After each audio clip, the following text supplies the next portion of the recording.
Let's bring in Katrina Pierson, former Trump 2016 campaign spokesperson. Good to see you, Katrina.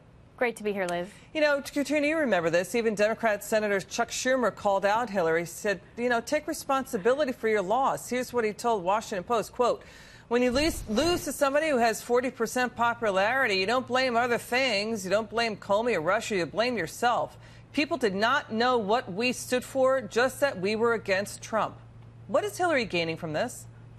Well, you know, it's that old saying that, you know, we all have this annoying friend, and if you don't have one, it's probably you. And that's what happened here in the case of Hillary Clinton. I mean, her biggest complaint about Donald Trump is that he inspired millions of people.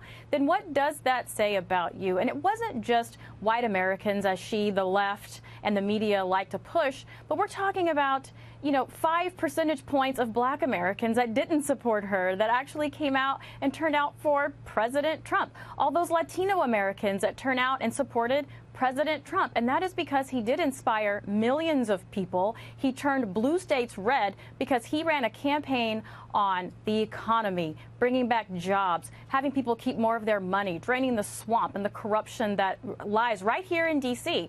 That is inspiring. Hillary Clinton lacks inspiration and even personality. She didn't even connect with people, but more importantly, she didn't even go and visit with some of those people, the people that she claimed to be representing. And it's really unfortunate that she has sort of missed that opportunity. Yeah, you know, the turning point was when she called the Trump voters irredeemable, when, as it's been pointed out, the world's major religions say everyone's redeemable. I mean, how can you say that? But Katrina, we're going to show on the screen a long list of the things that Hillary blames for her loss: sexism, Russia, political journalists, Comey, the Electoral College, blames Obama, Bernie Sanders, Joe Biden, Anthony Weiner, even the New York Times.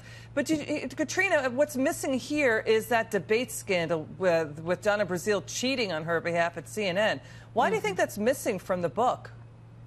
Well, because then she'd have to admit that she was lying, cheating, and essentially trying to steal the nomination, more or less the general election. But this is a huge ego problem. This is an elitist attitude. Someone who thinks that they're better than everyone else clearly cannot see the fault in themselves.